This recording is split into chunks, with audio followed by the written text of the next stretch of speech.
And thank you so much for joining us. Just to let you know a little bit about me and about KidLit Nation. My name is Christine Mapondera-Talley, and KidLit Nation is a nonprofit organization that was founded with a mission to support authors and illustrators of color and help them find opportunities in the publishing industry. And this was all put together by three minds. So Urania Smith is one of the co-founders, as well as Matthew Kirby and myself. And the webinars are an extension of our efforts to reach people online, so we can reach people in different parts of the country and the world, as we now know that we have an international audience. So it's really great to know that we are able to share information and resources that will be empowering and add to our toolkits. And so, today, we are really lucky to have author Rachel Ruiz, who is also an Illinois author. So I'm so thrilled that she could join us. And I'm actually going to bring her on video and introduce Rachel to everybody. And let's see, how do I do that? Rachel, you can go ahead and jump in. There she is. Hi, Christine. Hey, Rachel. Welcome to the webinar. Thanks. I know it's been a rough week. Rachel has been not so well as her daughter, and she is still here with us. So she's going to be needing some water breaks and, tea breaks just to calm her throat. So we're really lucky that she can even, have the energy to join us. So anyway, Rachel actually has several books under her belt.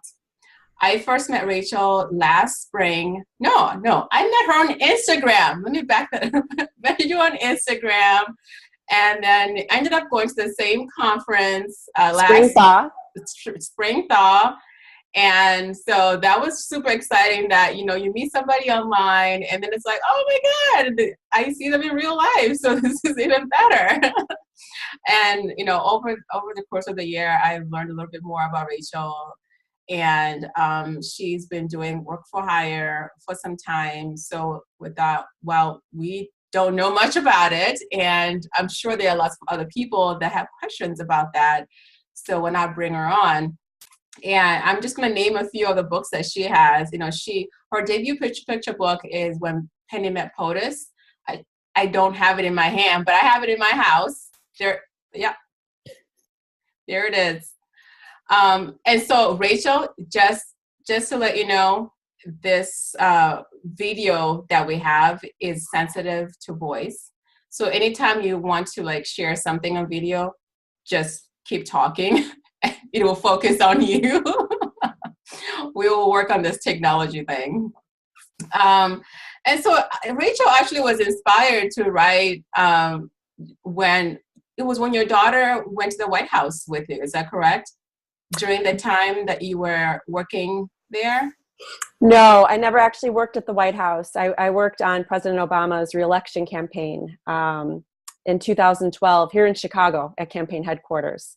And that's when she met him, and that's when the idea for the book came to me.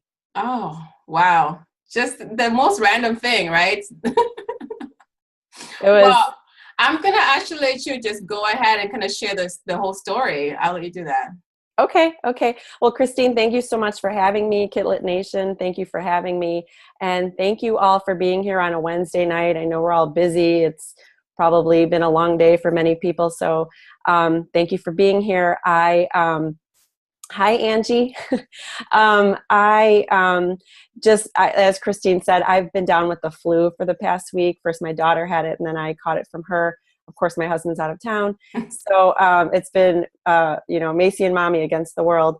But I'm feeling better, but my voice is still a little shaky. So I apologize in advance if I have to take a water break or a tea break. I have cough drops, I have tissue, I have everything nearby, but I'm going to make it through. So it's going to be okay. But I thought I'm so happy to be talking about this topic with all of you. It's something that's near and dear to me, work for hire. But before I jump into that, I just thought I would share with you all a little bit about my journey to becoming a children's book author, because I'm a very new children's book author. My first book was published in July of 2016, so I consider myself still pretty brand new at this. Yet I have 8 books published now, and the way I got there was primarily, through work for hire. But so just to tell you a little bit about my journey, I loved writing and illustrating stories as a kid. I would write on scraps of paper that my grandmother would bring home from the soap plant where she worked, and I would just be writing and writing and writing, and I'd have like 100 scraps of paper because I had, so much story to tell. And then I would gift these stories. I thought they were just so valuable. Gift them to my mom, my dad, my grandmother, and any other willing takers. But I knew from an early age that I had a love of writing and storytelling. And if ever somebody asked me, what do you want to be when you grow up? I always said writer. I never hesitated. Well, as I got older, I started wondering, well, how can I make a living at being a writer? How will I make a career out of this? So I had no idea. I started, looking into being a newspaper reporter or a photojournalist, because I also love taking pictures. I love photography. So I went to college. I went to Illinois State University, and I studied journalism, and I got my degree. And after college, my first job was at WGN TV, which I know we have a lot of Chicagoans on tonight, a lot of Illinoisans. So you'll know that WGN is something I grew up watching. I grew up watching the Bozo Show, so it was a dream job for me to be out of college and have this job at WGN. I was working in the publicity and promotions department. I got to write press releases and work on the company newsletter and work on fun contests with the Chicago Cubs and the Chicago Bulls. So it was a total dream job. It was nowhere near, it wasn't hard-hitting journalism or anything like that I had studied in college, but it was a blast. I had a lot of fun doing that. And it was good writing experience. From there, I did move on to the newsroom at WGN. I worked there for a couple of years. From there, I moved on to a production company here in Chicago called Towers Productions, and I started writing scripts for television documentaries.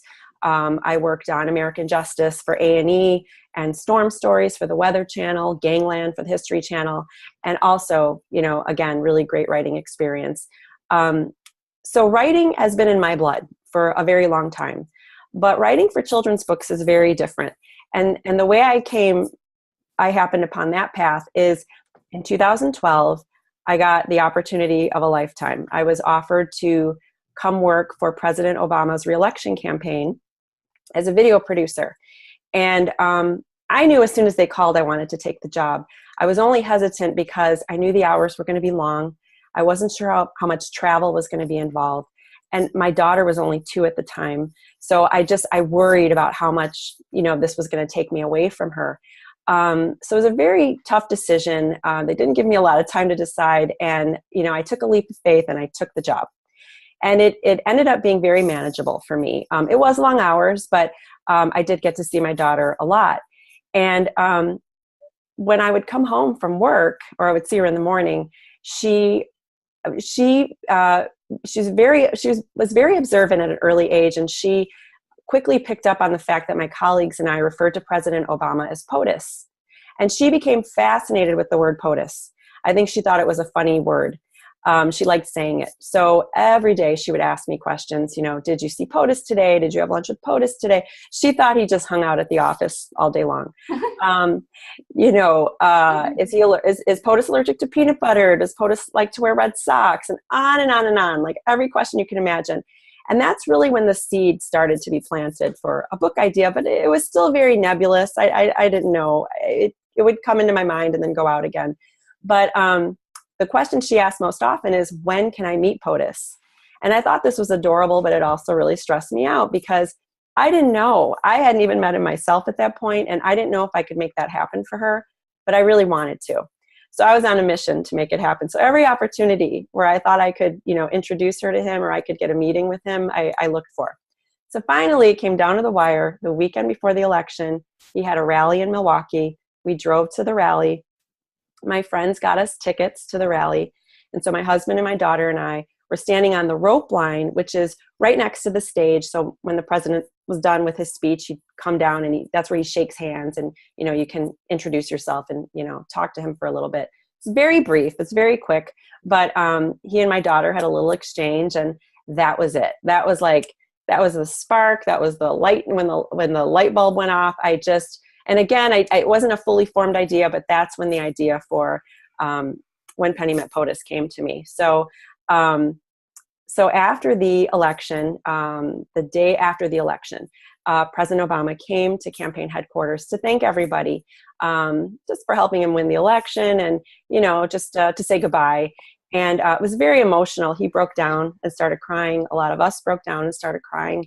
And but he said something. He said some words that day to all of us that have stuck with me ever since, and which I've credited time and time again for propelling me on my path to being a children's book author.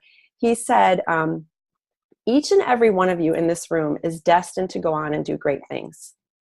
It may not be in politics, you know, maybe in politics, maybe outside of politics, but each one of you is destined to go on and do great things, because if you can do this, you can do anything. And that has always stuck with me.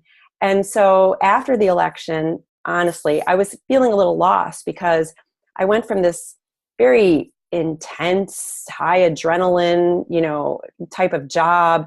I had 2 laptops, 2 cell phones, and all of that was gone. Wow. The election was over. He won. And so there's, of course, you know, that happiness, but life for me went back to how it was before. I worked on the campaign, and I was back to being a full-time stay-at-home mom. And I was floundering a little bit, wondering what my purpose was, aside from being a mom, what I should be doing next. I kept asking myself, what's next? What's next? What am I going to do next?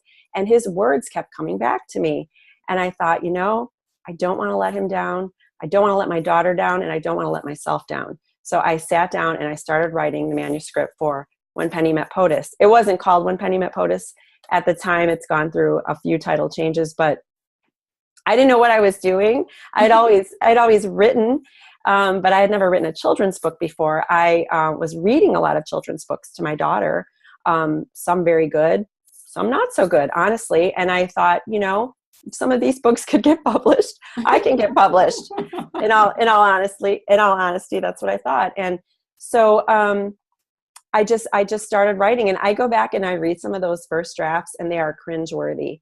But I just kept at it. And then, not knowing anything about children's book publishing, I did a lot of research. I went to the bookstore, I went to the library, I looked for books on similar topics to the, you know, book that I wanted to write. I wanted to see what else was out there. Is there anything similar? Has this book already been written? And then just researching publishers and agents. That's a whole nother, you know, full-time job, right? It is. It's really like, you need like an assistant to do some of the research for you.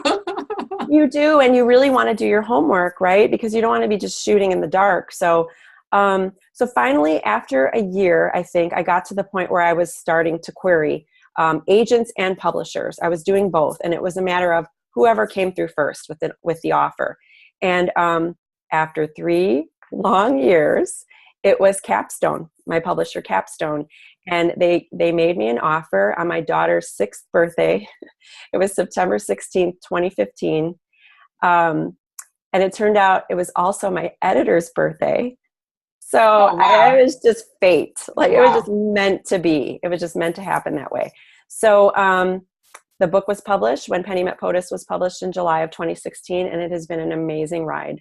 Ever since, my daughter and I got to be on Windy City Live promoting the book. We were invited to the White House for the president's final Hispanic Heritage Month celebration, and got to meet with him again, and Vice President Biden, and get our picture taken with him. I mean, it's been an amazing ride. I've seen some of those pictures on your Instagram account. It's very cool. Yeah.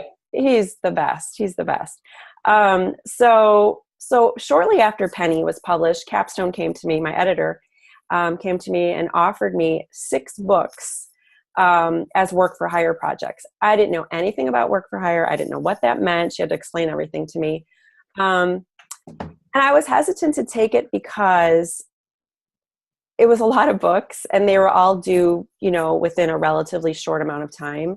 And also, I wasn't sure how I felt about writing books that weren't my own, or after coming off, just getting my own book, which I called my book my second baby, published. I wasn't sure if I wanted to go that route. Depending on who you talk to, people have different opinions about work for hire. But I ended up doing it because for me, as a brand new author, I thought, what a cool way to make a little money doing something that I love. I just got my foot in the door in this world. It's a great way to stay in this world and, get hone my craft, which it's absolutely made me a better writer. So they offered me, it was 2 nonfiction picture books, one about Hillary Rodham Clinton's childhood, one about Rosa Parks' childhood, and then 4 early readers, chapter books on a character called Superhero Harry. So the attractive thing about that too is that I had just written a picture book. I hadn't done a nonfiction picture book before, and I had never done chapter books before. So it was new experience for me. So to me, it had great value. And then recently, I just finished my first nonfiction graphic novel, and that'll be out in the spring of 2019 about Martin Luther King Jr. So, and again, I took that because I hadn't written a graphic novel before, and I thought it would be great experience. So I just feel like it makes me a more well-rounded author, and it's been nothing but positive for me. So yeah. That's good. I mean, 6 books is a lot of books. I don't even know how you made the time to, crank them out. So like those were, they were picture books, and the Superhero Harry was a chapter book, correct? Yes. So Superhero Harry, this is one of the books, is a chapter book, but it's an early reader. So it's 5 chapters, and I don't even know how many words are in each chapter, but it's relatively short. So, but and you had like 3 of those? There's 4. Oh, wow. There's 4 Superhero Harry books. And how much time did you have with those early readers? Not enough time. That was the other learning experience. I just said, yeah. I just said yes to everything. And I didn't really think through all the time it would take, especially with Hillary and Rosa. These are nonfiction picture books. They're about 1,200 words, I want to say. Maybe 1,000, but a ton of research. You have to do a ton of research when you're writing about a nonfiction topic. So you really have to calculate that into your timeline. And for me, being the first time I was doing it, it was a learning experience. It was, I honestly don't remember. I think it was a couple months maybe for each book. So those 6 titles, were they offered to you all at the same time, or? They were. Okay. Yeah, Capstone offered all 6 at the same time. I thought, well, maybe I'll just take 2. Maybe I'll just take the 4 chapter books. But I ended up taking them all because I just thought as a brand new author, what a great way to build my resume as a published author. Instead of having 1 or 3 published books, now I have 7. Yeah. So, and I'm a fast writer, so I thought I would be okay. But I have to say the research was pretty daunting. Yeah, I can imagine. If you only have a couple of months, it's a short window. So during the process of your writing in those couple of months, so they propose this topic or this theme, and you start writing. How much is the editor involved, or you just write it and you just send it to them, and they, I don't know, what happens? So obviously Hillary and Rosa, that's pretty clear cut, right? You're just writing about their childhood. So my marching orders there were pretty clear.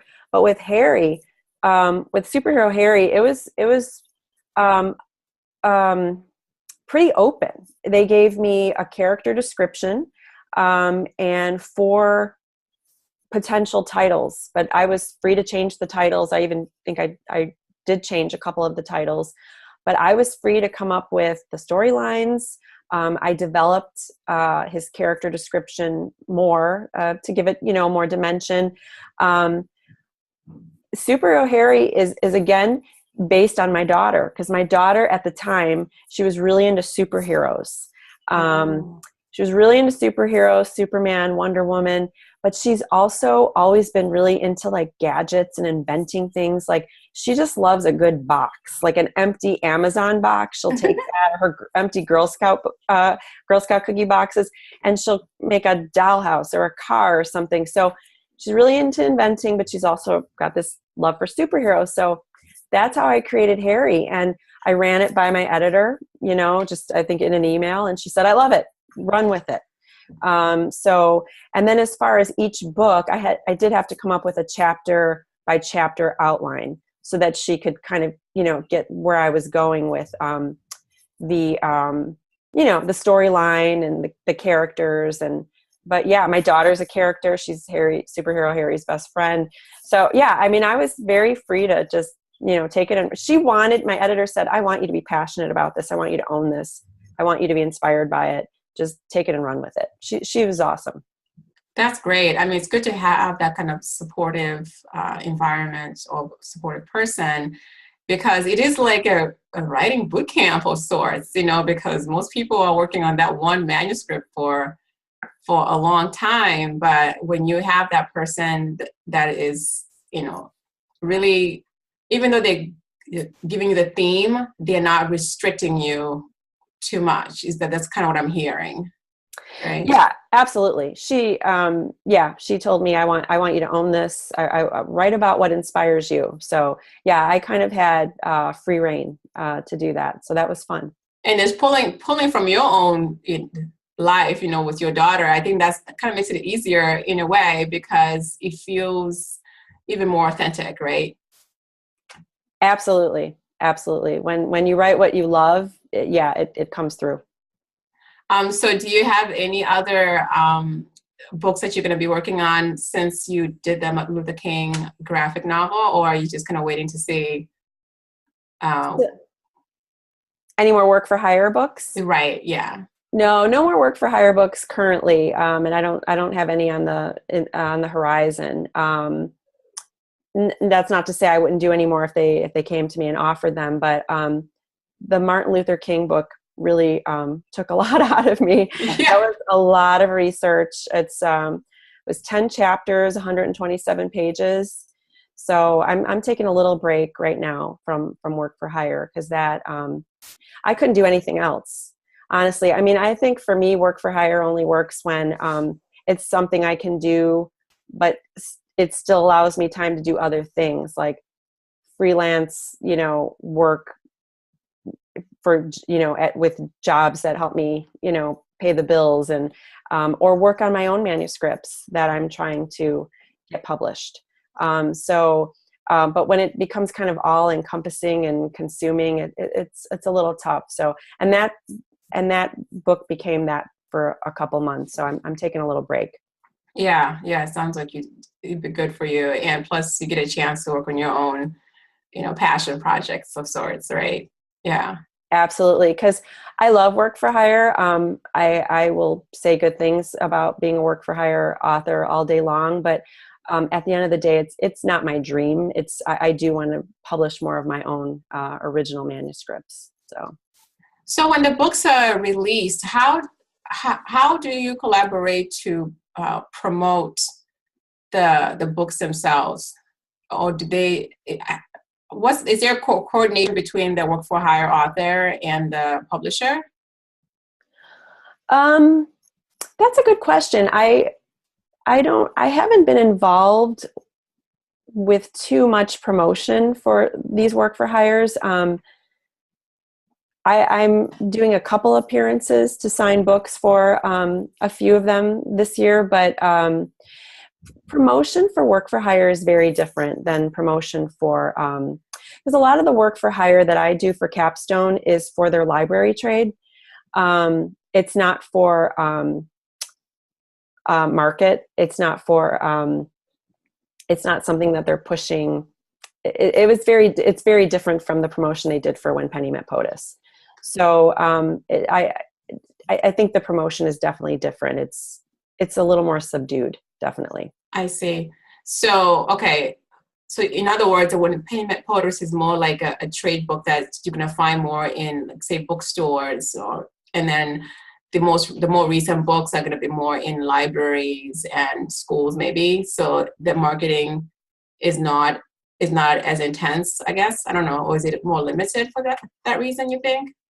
The marketing is not as robust for work for hire. I don't think it is. It hasn't been in my experience anyway. Right. I can't speak for all of them. Right. That makes sense.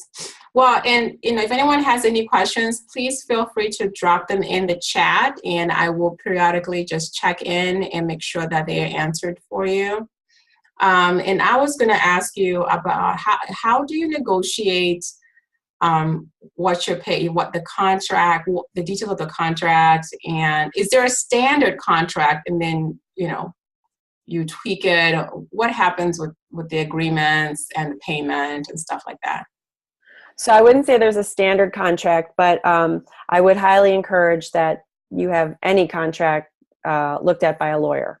Okay. So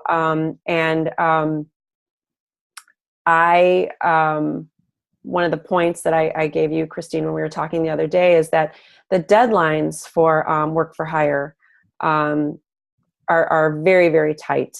Usually it's something they want to get done very quickly. And I've always negotiated for more time. I'll push the contract back and say I want an extra week or an extra 2 weeks, and it's always granted. Okay.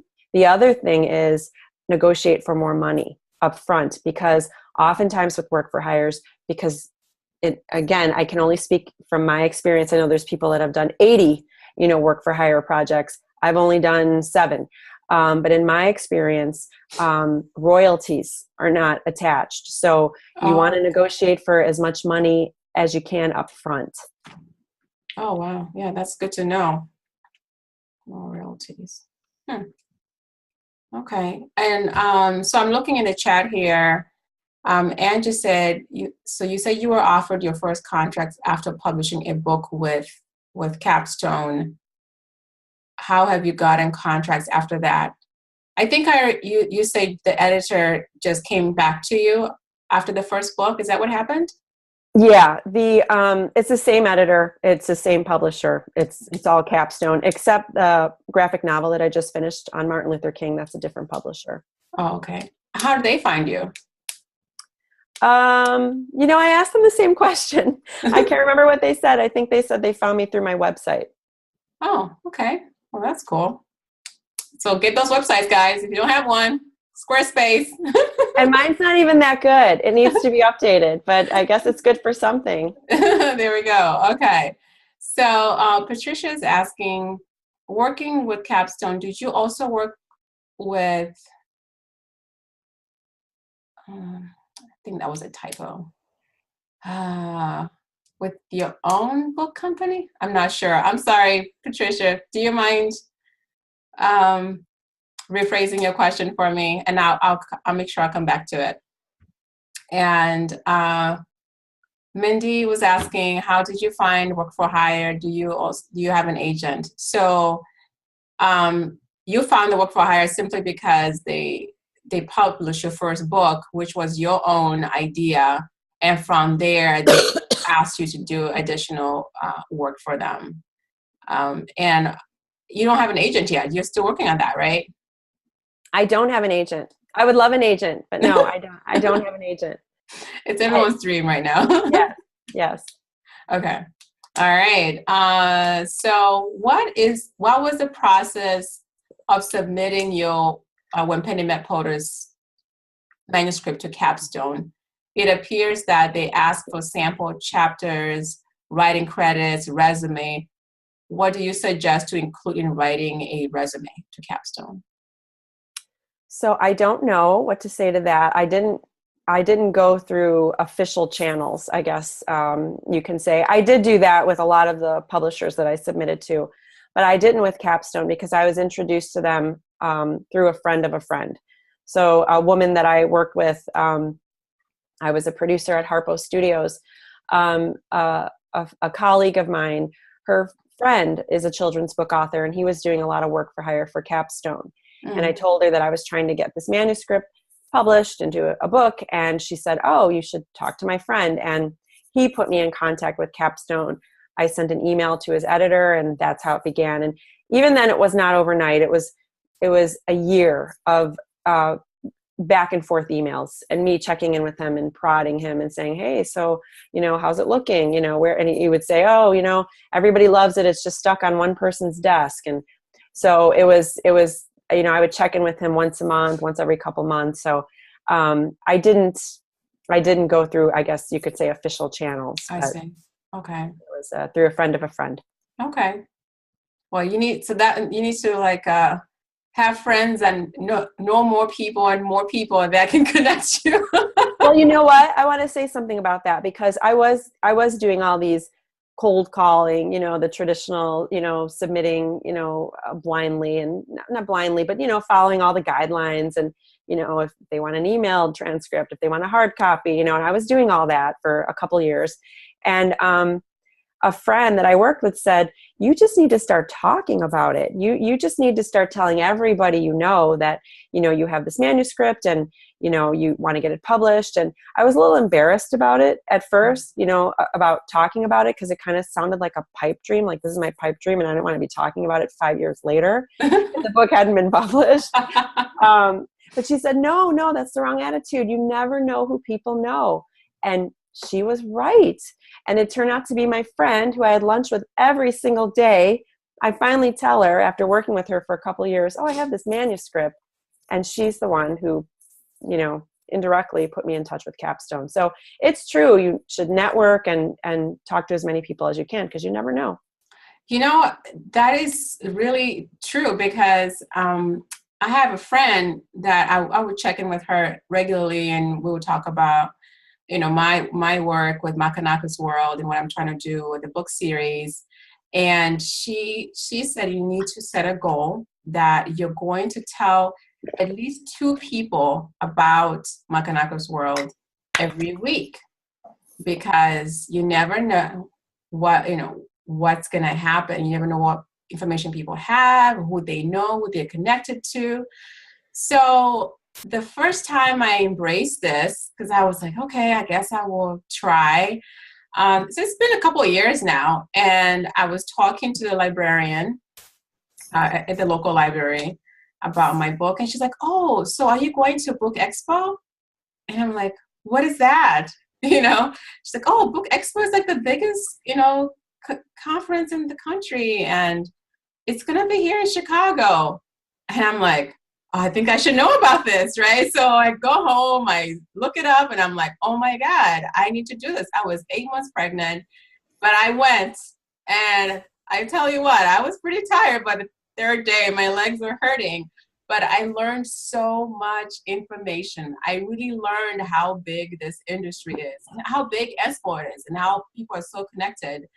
And it was very empowering, and it really opened my eyes to help me realize that there's a lot that I still don't know, but it all because I just talked about what I'm trying to do, So if I didn't do that, Book Expo, which is normally in New York. Was that in 2016? That was in 2016. I was there too. You were there too. Oh, look at that. And while I was there, I made sure I would talk to whoever I could talk to, and I walked away with so many services that I needed, and I'm still using to this day. So, you just never know what people can help you with. The simplest things. Exactly. Talk about it. Yeah. So do that. So I could come back to a couple more questions. We have a few here. Nikki's asking, are your books available through normal trade avenues, even though they are geared to the library / school market? Yes, they are. So there's 2 versions that are sold on Amazon and at bookstores. It's one for in bookstores, independent booksellers probably carry the trade paperback version, which is a little cheaper. And then online, you can purchase the hardcover, which is the library version. But yes, they're available on Amazon. they're available at my local bookstore. They are available through regular channels. Cool. All right. So back to Patricia. Okay. So this is a follow-up. My ON is an online book software program that carries a lot of Capstone books. And so did you also work with My ON book company then? No. No? Okay. Not sure what that is. Okay. All right. All right. I have a few more. This is awesome. I love it when people drop questions in here.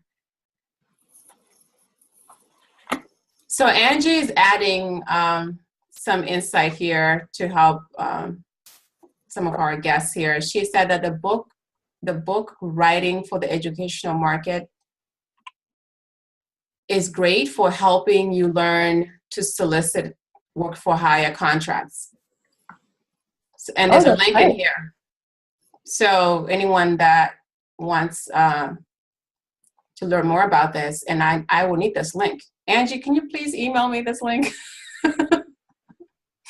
And you know what? I'm just going to say right now, Angie has been really amazing in helping KidLit Nation with our website and putting together our banners for the different events. You know, she's got all these awesome skills that me and Urania and Matthew do not have. And so thank you so much, Angie, for really being our rock when it comes to creating beautiful things that we can't do. And I think, and I know that Angie has done some work for hire with Purdue. So she definitely is knowledgeable about this topic. And Cynthia is asking, are you actively seeking an agent? Okay, yes, that she is. Yes, I am. If you know of one, you know, that would take her, bring her our way. Also, by acquaintances or through traditional queries. Wait, let me read that again. And if you've had an agent, would you have him or her look at your freelance contracts? Is the question, am I going through traditional channels to get an agent or through acquaintances? Is that the question? Right, yeah. Both. I've been introduced to agents through author friends, so I've submitted that way. I've queried that way, but also I'm querying the good old-fashioned way too. And if I had an agent, yes, I absolutely would have the agent look at my contracts, but I don't. So I rely on my sister, who's a lawyer. Okay, I was about to ask you, did you have anyone review that the contract with Capstone? So your sister, what kind of law does she practice? She doesn't practice this kind of law, so it always makes her a little uncomfortable. Okay. She said, I really wish you'd find somebody who, you know, this is more their specialty. But right. But the thing is, you don't want to have to pay to have somebody to look at it because it's already not a ton of money. Right. And so you don't want to chip into that. You don't want to chip into your paycheck, but I think it's vital. I think it would be money well spent if you didn't have a friend or a relative, you know, that was qualified to look at the contract. Somebody should look at it. Yeah. Sure. I don't have any lawyer friends in my network. So when I was putting together a contract between me and my design team, because I'm an independent publishing author, I have all these contracts with so many different people. But this was really, the critical one to me was especially with the illustrator and art director that I was working with. And so I did work with a lawyer based in New York, and it's not cheap, but I figured if it's going to save me, you know, $10 million, you know, a year from now, which is a dream, which would be, you know, obviously a dream, but there's no $10 million happening a year from now. But I think it was like, I want to say $230, $250 an hour, you know, her rate. So, and that's probably not the highest, right? You know, I'm going to say anywhere from $200 to $300 an hour. And to have her review my contract, I thought, let me at least have a conversation with her. I'm telling you, I made sure that call was no more than 20 minutes because I'm like, get everything out, no small talk, Christine, get to the point, so the bill wasn't dramatic. I think it was probably like $300, but at least she pointed out things that were kind of problematic that I wouldn't have known, and we were able to edit that contract. And Angie just dropped in that it's $250 per an hour for a lawyer, and that's true. And I think she actually gave me a discount. That's why it was $230. She gave me a discount because I'm a member of the Independent Publishers Association, so it might have been more like $280, I think, an hour, or yeah. So I think it has to be worth it, right? It's like you're saying, because you're not getting a lot of money to begin with, and do you have to have someone who specializes in that type of law, or can it be an attorney that understands the language in general and can give you some sort of guidance, right? Yeah, I mean, obviously it would be better if it's somebody who specializes in this kind of law. I don't personally know anybody who does, any attorneys.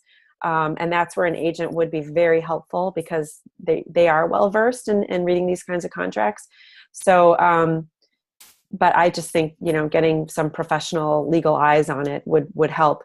Something that I want to say is, I'm always nervous when I get a contract. I don't want to ask for anything. I just want to go ahead and accept. And, something, I've been advised to do is to push back and ask for things. And I have to tell you, 9 times out of 10, they've granted what I've asked for. Whether Excuse me. Bless you, Christine. Thank you. Whether it be a little more money, whether it be more time in the schedule, whether it be more author copies, more comp copies. I've asked for that. Wow. They almost always say yes. So, I mean, now I always ask. I always, if the deadline seems unreasonable, I push back and ask for 2 more weeks. Mm-hmm. So 9 times out of 10, I would say they say yes. So, definitely negotiate and don't be afraid to ask for things. Cool. All right. And so Mindy here also dropped in, the Authors Guild is great for reviewing contracts for free by their lawyers. So that's amazing. I've heard of the Authors Guild, but I've never taken the time to actually look into it. So I should write that down. That's a great tip. That's a really great tip. Yeah, I've seen it in other groups. People mention it, but I'm like, I need to just go check that out because you never know when you need it, right? And Angie has used LegalZoom to review her contracts. So there's another one. There's another question here, Rachel, from Sharon. She said, when Capstone made the offer on POTUS, did you email any agents you'd query to inform them of this offer and see if they wanted to offer representation at that point? No, because I was too stupid to know that was something I probably should have done. I didn't. I know friends that do that now, but did not even occur to me. I've been trying to get this book published for 3 years, and I was very close to self-publishing, so I didn't. That would have been a really good idea, but I didn't do it. Yeah, I know we learn every day, right? Right. We do. Suzanne also said, if you're in Chicago, you can check out Lawyers for the Creative Arts for legal help. And I've heard of that group as well. See, all these reminders today for sources that we should be using. That's great. And Sherry has a friend who was an intellectual property attorney. She reviewed her contract. So Sherry, we should get those details so we can share them in an email to anyone that may need it. I'm gonna write this down. Sherry, I'm gonna send you an email later. Probably tomorrow. I gotta eat dinner after this, but I'll send you an email. All right. So I don't have anything left, but I want to make sure that I did not miss any other questions or forget anyone. So please go ahead and drop any additional questions you may have. And I also want to just remind or ask for any volunteers or ask for any donations, because as you know, we're a nonprofit organization, and everything that we're doing is on our spare time, and we rely on help from anyone that may have it. And all these awesome webinars that we're bringing to you, you know, drop $5, $10, or even $100 in through PayPal, and it will continue to support us. The platform that we use to bring the webinars to you is something that we pay for. The website hosting and all these different things. So just to help us continue to keep going and continue to bring quality information and content to you, we would totally appreciate that. And if you just want to participate in any way, feel free to email us, kidlitnation@gmail.com. We check it frequently. If you have any questions about something, or if you have topics that you want us to cover in the future, we can make sure that we bring guests that can cater to those needs. So please feel free to email us if you have additional topics that you're really itching to have us cover. And Christine, yes. If you wanted to make a donation, where do you do that? So on our website, KidLitNation.com, there's a donate button. You just click that and it takes you right to our PayPal page, and you can just drop any amount that you're able to. Yeah. Great. Thank you. Otherwise, next month we have another cool webinar. Just actually 2 weeks from now, we were going to have an editor from Spider Magazine, and Spider Magazine is part of Cricket Media, and she helps authors craft children's media to introduce young readers to classic and contemporary literature, and she is actively seeking authors of color. And so we are going to have a chat with her, learn more about Cricket Media, and learn more about Spider Magazine specifically, which is what she runs. So I'm definitely curious about how the magazine world works when it comes to children's literature. So please make sure you tune in. I will be sending out an email so you guys can know more about what she's going to bring to us. And there is a link that Angie just dropped in for us, kidlitnation.com/home/donate. Yeah. So I think that's all I have for today. Rachel, any last minute thoughts, tips that you'd like to share with our audience? The one other thing about work for hire, I would say, since it's not your own original idea, but if you're lucky, you can kind of make it into your own and really own it, is to make sure it's a topic that you like. It sounds so simple, but there's a lot of value, I think, and there can be a lot of value in work for hire. But if you're not in love with the topic, it's going to be hard. It's already hard to do. So just make sure you like the topic, and if it's nonfiction, make sure you enjoy research. Yeah, you have to, for sure. All right. Well, everybody's really thrilled that you joined us today, Rachel. Lots of thank yous and hurrahs from everybody. Thank you, everyone, for joining us. Thank you so much, Rachel. Thank you, Christine. And I hope what I said was helpful. Absolutely. It was super helpful. Have a good night, everybody. See you soon. Have a good night. Bye-bye. Bye.